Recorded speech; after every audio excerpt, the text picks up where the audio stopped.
கர்த்தருடைய நாமம் மகிமைப்படுவதாக. கடந்த சில வாரங்கள் நுங்கம்பாக்கம் சபையிலே நானும் ஹெலனும் குடும்பமாக கர்த்தரை ஆராதித்தோம்.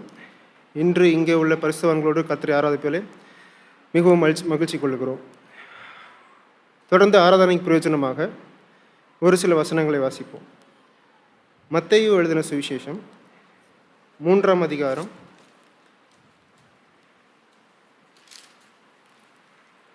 17ஆம் வசனம். மத்தேயு 3:17. அன்றியும் வானத்திலிருந்து ஒரு சத்தம் உண்டாகி, இவர் என்னுடைய நேசகுமாரன், இவரில் பிரியமாயிருக்கிறேன் என்று உரைத்தது.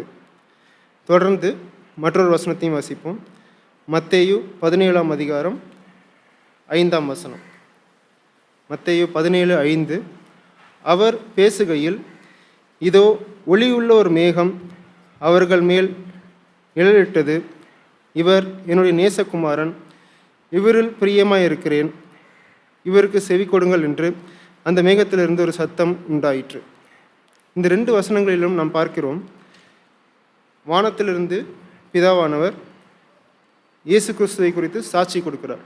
அதாவது, இவர் என்னுடைய நேசகுமாரன், இவரில் பிரியமாயிருக்கிறேன் என்று. தொடர்ந்து இன்னொரு வசனத்தையும் வாசிப்போம். மத்தேயு 27ஆம் அதிகாரம் 43ஆம் வசனம். மத்தேயு 27:43. தன்னை தேவனுடைய குமாரன் என்று சொல்லி தேவன் மேல் நம்பிக்கையாயிருந்தானே, அவர் இவன் மேல் பிரியமாயிருந்தால் இப்பொழுது இவனை ரட்சிக்கட்டும் என்றார்கள்.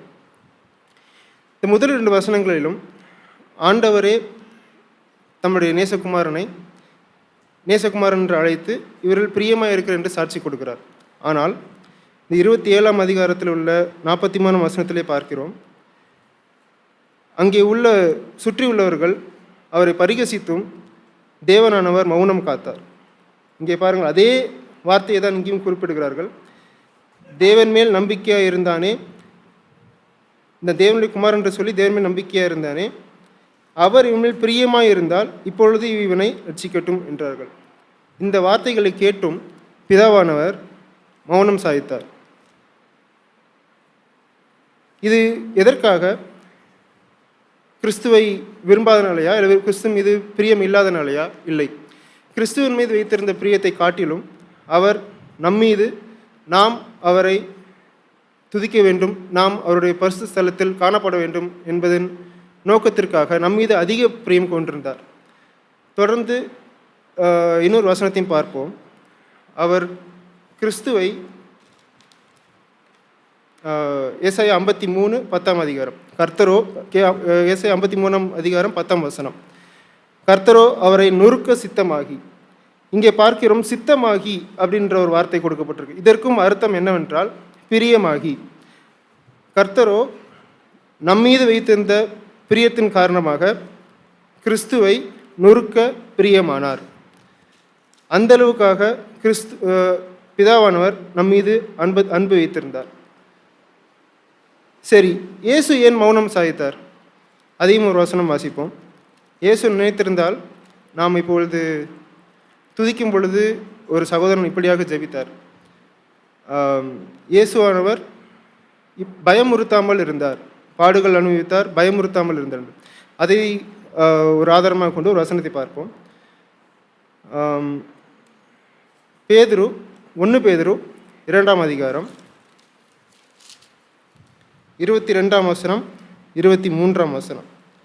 அவர் பாவம் செய்யவில்லை, அவருடைய வாயில் வஞ்சனை காணப்படவும் இல்லை. அவர் வையப்படும்போது பதில் வையாமலும், பாடுபடும்போது பயமுறுத்தாமலும் நியாயமாய் தீர்ப்பு செய்கிறவர்களுக்கு தம்மை ஒப்புவித்தார்.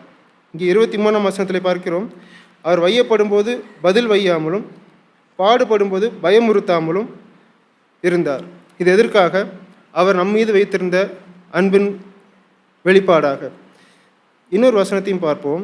மத்தேயு 26ஆம் அதிகாரம். இயேசு கிறிஸ்து நினைத்திருந்தால் அந்த இடத்துல அங்கே உள்ள மக்கள் எல்லாரையும் பயமுறுத்தி இருக்கலாம். பார்க்கிறோம், மத்தேயு 26ஆம் அதிகாரம் 53ஆம் வசனத்திலே, நான் இப்பொழுது என் பிதாவை வேண்டிக் கொண்டால் அவர் 12 லேகியோனுக்கு அதிகமான தூதர்களை தூதரை என்னிடத்தில் அனுப்ப மாட்டார் என்று நினைக்கிறாயா? அப்படி செய்வேனானில் இவ்விதமாய் சம்பவிக்க வேண்டும் என்கிற வேத வாக்கியங்கள் எப்படி நிறைவேறும் என்றார். இதில் பார்க்கிறோம், 12க்கும் அதிகமான லேகியோனாகிய தூதர்களை நம்மிடம் அனுப்ப அவர்கிட்ட பவர் இருந்தது. இருந்தாலும் அவர் நம்மீது வைத்திருந்த அன்பிற்காக, நம்மீது வைத்திருந்த அன்பின் காரணமாக நாம் பரலோகத்திலே சேர்க்கப்பட வேண்டும் என்பதற்காக அவர் அத்தனையும் அந்த முன்னாடி இருந்த சிலுவையில் உள்ள பாடுகளையும் அவர் சகிக்க தயாராக இருந்தார்.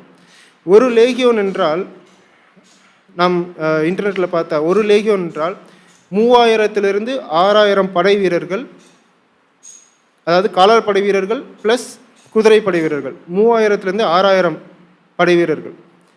இதில் 12 லேகியோன் என்று குறிப்பிடப்பட்டிருக்குது. அப்படின்னா எப்படி வரும்னு கணக்கு பாருங்கள். அந்த அளவுக்காக ஆண்டவராக இயேசு கிறிஸ்து நினைத்திருந்தால் அத்தனை பேரை கொண்டு வந்து இங்கே போரிட்டிருக்கலாம். அவரை மீட்டுக்கொள்வதற்காக நம்மை நினைத்து அவர் அந்த பாடுகளை அனுபவிக்க அப்படி ஒரு காரியத்தை செய்யவில்லை.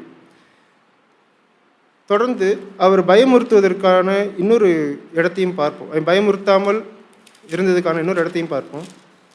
அவர் நினைத்திருந்தால் இதை செய்திருக்கலாம்.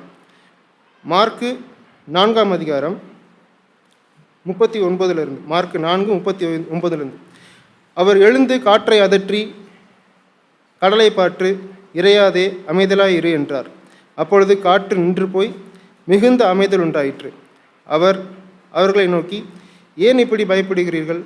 ஏன் உங்கள் விசுவாசம் இல்லாமல் போயிற்று என்றார். அவர்கள் மிகவும் பயந்து, இவர் யாரோ, காற்றும் கடலும் இவர் கீழ்ப்படுகிறதே என்று ஒருவரோடு சொல்லி கொண்டார்கள். இங்கே பார்க்கிறோம், இயேசு கிறிஸ்து இந்த கடலில் கடந்து செல்லும்போது அது காற்றும் சுழல் காற்றுமாக இருந்தது. அப்பொழுது அங்கே உள்ள சீடர்கள் மிகவும் பயந்தார்கள். தன்னுடைய உயிர் போக போகிறது என்று மிகவும் பயந்தார்கள்.